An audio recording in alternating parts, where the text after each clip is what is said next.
Hello and welcome to the Tracy Sandler Show, brought to you by FIVO. I am your host, Tracy Sandler, and I am super excited to welcome back one of my favorite guests, NFL Network's Omar Ruiz. Omar is so smart and so fun and really just so fun to have on the show. So welcome back, Omar.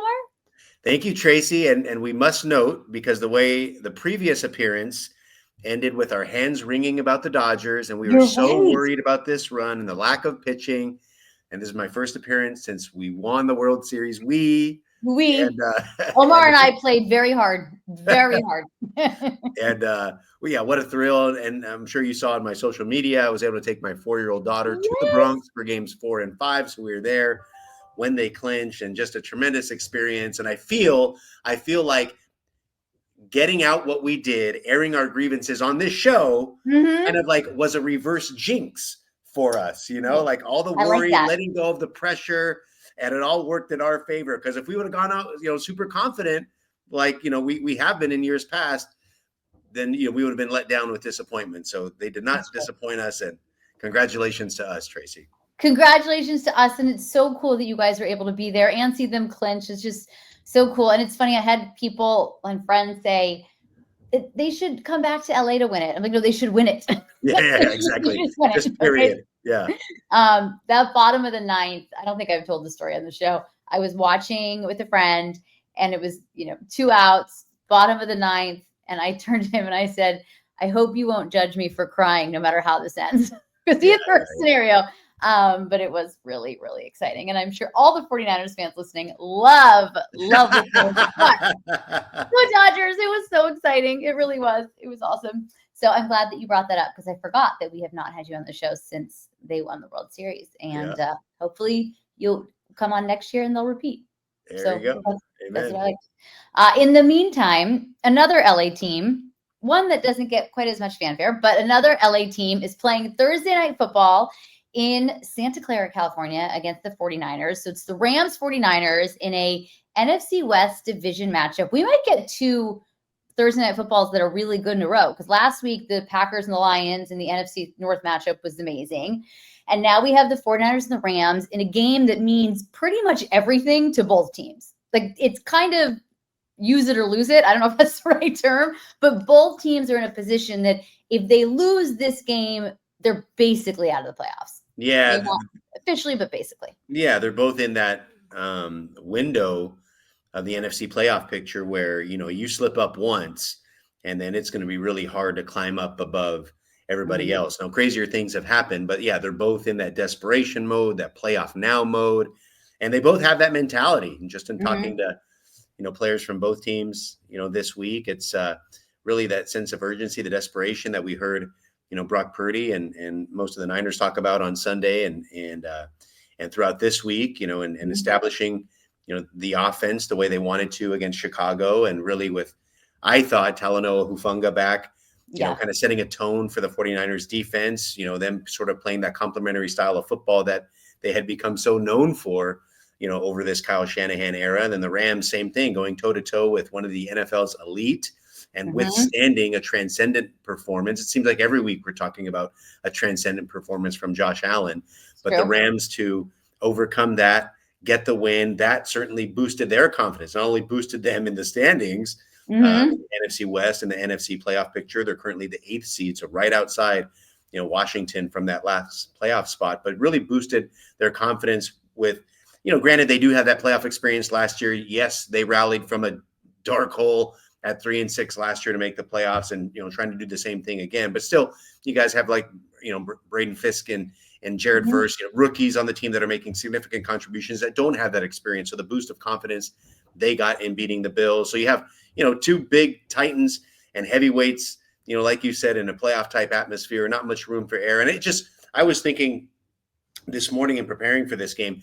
I remember the 2017 Thursday Night Football, week 3, the first time Kyle Shanahan and Sean McVay met as head coaches. They're both in their first year. And it was this 41-39 thriller where Brian Hoyer was the quarterback for the 49ers. And Jared Goff, was in year 2 and had already started his upward trajectory. And it was just this crazy shootout in Santa Clara at Levi's Stadium. Sean McVay's first road game coaching as head coach, and his grandfather's name is on the Mm-hmm. building there, at Levi's Stadium, and just having that crazy memory sort of made me hope if we could get another crazy 41-39 type of game, I think we'll all be in for a treat tomorrow. Well, and we might. And so this leads us to a couple of things, little pieces of news that you guys might know by now, but the 49ers have ruled out Trent Williams. They've ruled out Malik Mustafa. And then, of course, Ben Bartch, who's probably going on IR later this week. Nick Bosa is questionable. Isaac Garendo is questionable. Dre Greenlaw is questionable. I had asked Kyle on Monday if Dre Greenlaw was still on track to make his debut tomorrow night. He said maybe there was a chance, he didn't know because he hadn't talked to him yet. That was kind of his same message on Tuesday. So a lot of ifs in this game. And I don't know. It's when we talk about a shootout, I think of the 49ers offense. And yes, Sunday they had a great day. But I think they were playing one of the worst defensive performances they've seen, if not the worst defense performance they've seen the entire season. And I think it totally helps confidence 100%. But I don't know. I look at the Rams offense and Matthew Stafford, if he plays like he did Sunday, like a vintage Matthew Stafford game, it feels like it's over. And when the 49ers lost the Rams earlier in the season, they were without, I believe, both Cooper Kupp and Puka Nacua, if memory serves. They were out both, and now they're back. You had a much stronger 49ers team in week 3 than you do now. And I think you had a weaker Rams team in week 3 than you do now. So it's going to be interesting. It may be a shootout. I feel like it could go one of two ways. It's either going to be a shootout or it is going to be like a very low scoring, very close game. But shootout's probably more likely. But I don't know. I can't quite get a sense of how I feel. And usually I have a sense of like a kind of a gut feeling on how it's going to go. And I have been right pretty much all season long. But this one, I can't quite get a sense, Omar. Well, yeah, and I would agree with you in that, Puka Nacua and Cooper Kupp being in this game and not being in that week 3 game is obviously huge. And, just looking at the numbers today, since they both return in week 8, only Jamar Chase and Joe Burrow have more completions as a duo than Matthew Stafford does with both Puka Nacua and Cooper Kupp separately. Oh, wow. That's number 2 and number 3. So obviously the connection there, it's been there for years with Cooper Kupp, and what Puka Nacua has been doing lately is just absurd. And I even asked him yesterday about, how he just shows up in these big games. He had the monster game against Buffalo on Sunday.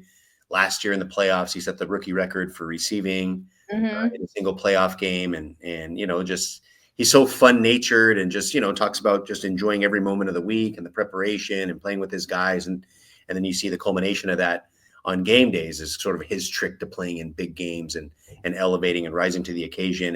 And I think you hit it on the head with, Matthew Stafford. I mean, that guy, I don't know.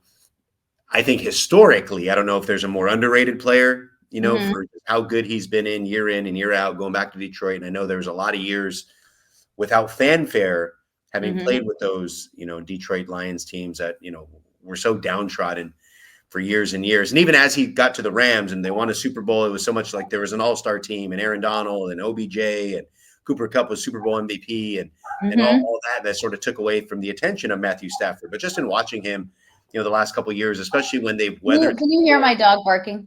Oh, is that the dog? That's the dog. She apparently agrees with you. Cappy, we understand you agree. Let Omar continue. All right, continue. Go ahead.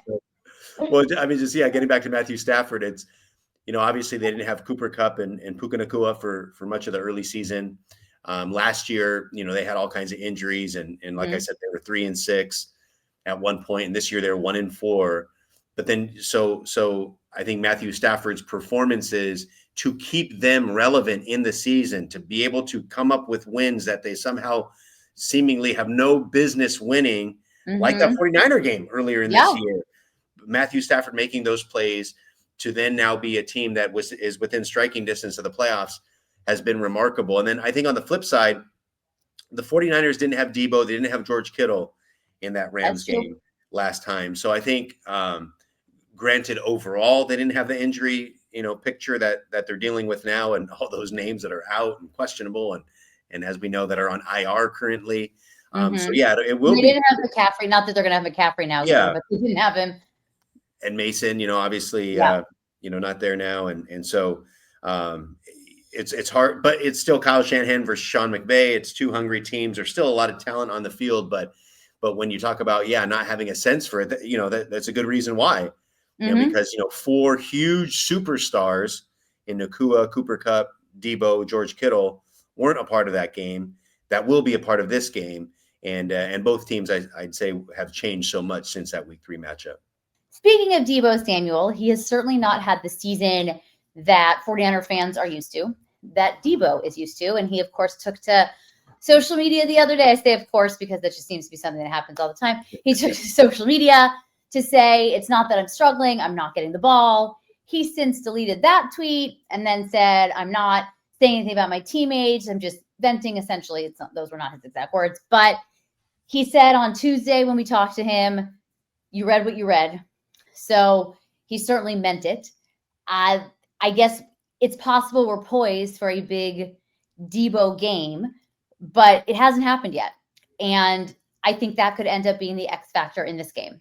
Does Debo Samuel break out and, as Brock Purdy said, do Debo things, or does it stay the same? Because Isaac Rendo is questionable with his foot sprain. So if he can't go, it's going to be Patrick Taylor Jr., who they will now be on RB4 for the season. Well, I guess technically, yes, RB4, since Christian did come back for a couple games. And I think that could end up really being the X factor in this one. Which Debo comes out? Can they scheme it up for Debo? We know George Kittle will have a big game. We know Juwan Jennings can have a big game, but I think they need Debo to really break out in this one too. Yeah, I think you're right. And you look back at that week 3 Rams game that we talked about. Juwan Jennings had a huge game, 3 touchdowns, and just kind of went off in Debo and George Kittle's absence. But I think, you look back at the last time the 49ers truly had a rally to save a season, which was 2021. That was the year that they just leaned so heavily on Debo Samuel and what a difference maker he was. And then the offseason controversy is, running back, receiver, how is he going to get paid? And the contract squabble that eventually ensued. But point being is that it went through Debo, that offense in that comeback, in how they rallied the season. And of course, in 23, they were good, from the jump. In 22, it was Christian McCaffrey that was the difference maker, after he was traded. But in 21, you kind of go back and they were in a deeper hole than any of those teams, that we've seen the 49ers rally over the years, and it went through Debo. So I would agree with you that, I think we need to see a monster game from Debo. And I don't know if, I think the whole team's been off, obviously. Well, absolutely. I mean, sorry, go ahead.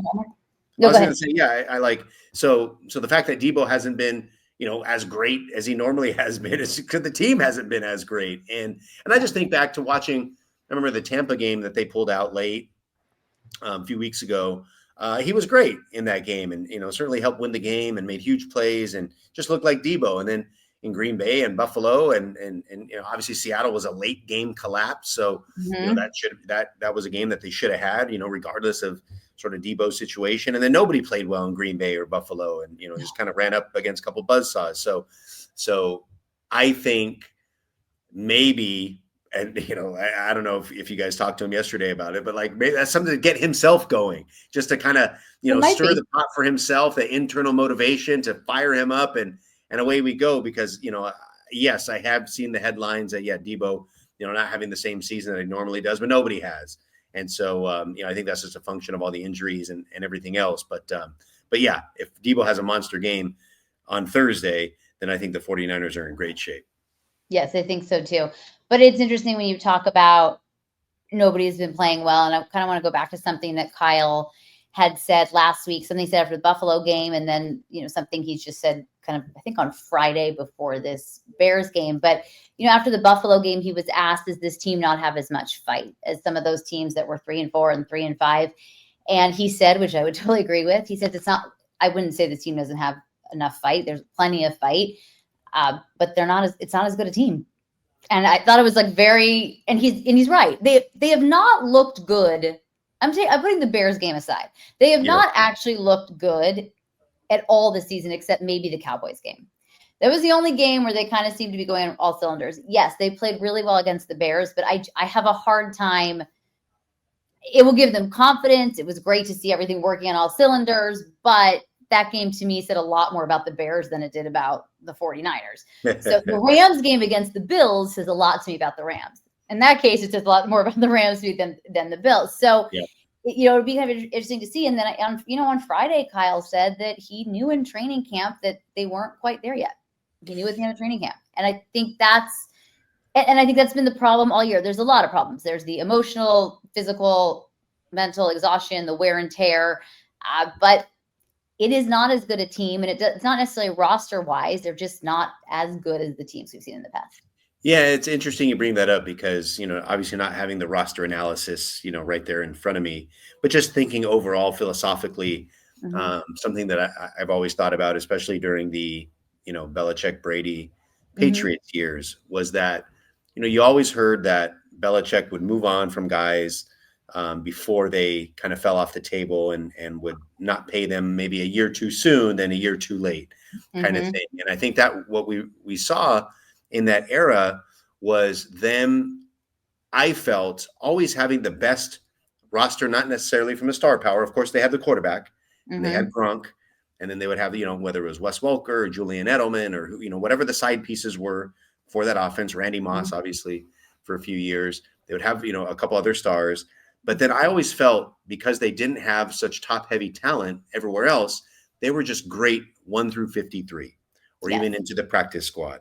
And so when they would get these crazy injuries and they would have, the fourth string guard playing in week 17, to get them, into the playoffs or whatever, or even in the playoffs, they would have those kind of guys starting. There wouldn't be that much drop off because these guys that were fourth string, third string, who, people outside of New England had never heard of, were just really good football players and really good contributors to that football team so they could weather the storm of injuries.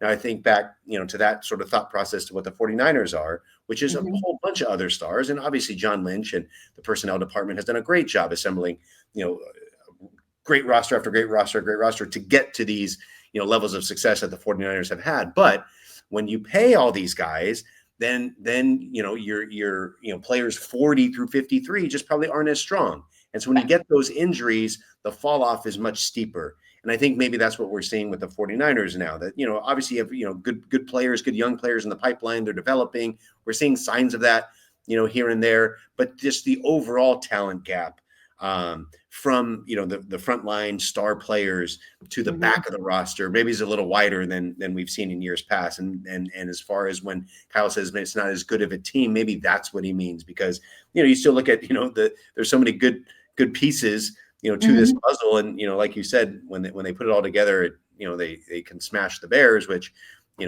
like you said, maybe says more about the Bears than the Niners. But I think just thinking philosophically overall about how all this has played out, might be on display in that department versus, the true lack of talent on the roster.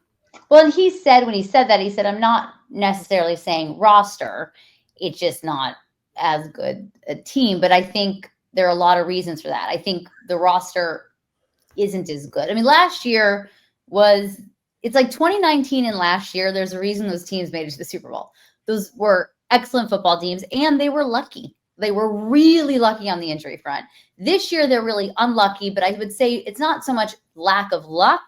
It's having 3 years of going really deep into the postseason, the wear and tear that takes on the bodies, and then the emotional kind of wear and tear of then never coming out of that, the winner, with the Lombardi Trophy. And so I think it's kind of that. But so they have not had as good of luck. But yeah, it's not as good a roster, even if he didn't mean that way. I mean, it's not, and it's okay. I mean, and they haven't found. The other thing he said, which I think is interesting, is they haven't found their way, and that also is part of it. But I've talked about this on the show a lot. Not having Dre Greenlaw to me on defense is like not having Christian McCaffrey on offense. He's such a big part of that defense in terms of just what he brings, physicality, his emotion, his leadership. And so that's been a huge loss for that and for them. Then you pair that with Hufanga coming off IR and then having to go back on IR. And now, of course, he is back. And Eric Armstead, him not being back with the 49ers. And so it felt like in the offseason on paper, on the aggregate, maybe they were a stronger defensive line, but they haven't been. And Leonard Floyd has really come into his own the last few weeks. However, Nick Bosa is not on the other side while Leonard Floyd is coming into his own. So you put all these things together and they're just not as good a team. And no Trent Williams on that offensive line makes a huge difference. And that is, one of the biggest game changers. I don't think even that's a pun. I think that's the correct word. It's the biggest game changers for them. A lot of people have piled, maybe not a lot of people, but Twitter, which I realize is not a real place, they pile on Brock. And I don't think it's all on Brock. Like you said earlier, none of them have looked great. Brock has actually had games where he's looked great and everyone around him has not. So it's kind of where they are. This just feels like this isn't their year, but there's still some time, and the division being what it is makes them, it's much better than if they were like in the NFC North. Oh yeah. I mean, as bad as things are, they're just 2 games out of the 2 games out, but they don't have the tiebreaker. But Seattle have the tiebreaker. But yeah, I mean, if they run the tables, Seahawks, they have Green Bay this week, they have Minnesota, they have the Rams. So I mean, their schedule is pretty tough.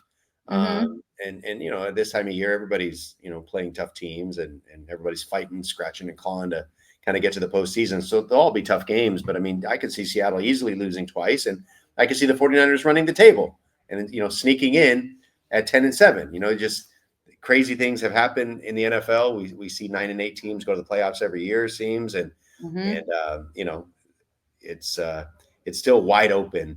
With 4 weeks to go, but obviously they'll need to play better consistently and put it all together. And I think the pieces you talked about, not having Greenlaw and obviously not having CMC most of the season, or at least in the early part of the year, those are big, just heart and soul type pieces, to a team that kind of bring those intangible qualities like you mentioned, the kind of fight and the toughness and the energy and all that kind of stuff that players like that, not only when you don't have, the production drops off, but those sort of things also aren't there. And maybe that's the sort of another aspect to when Kyle said, they're not as good of a team because they don't have that sort of thing. Absolutely. To win a Super Bowl, to get to the Super Bowl, make deep, you got to have, kind of special qualities to a football team, not just talent. I think, just like we've seen with our Dodgers, to make magic, it's not just all about talent. It's about intangible qualities, and the 49ers still trying to find their way in that department, I think. Yes, it's 100% true. And they could run the table. They have, obviously, the Rams. Then they go on the road to Miami, and that Dolphins team is you just kind of never know what you're going to get. Yeah. But then they have the Lions at home. It's the Lions that make me think running the table is not an option, unless the Lions have everything all sewed up. But I don't think they will, because I think that 1 seed is going to be in play till the end.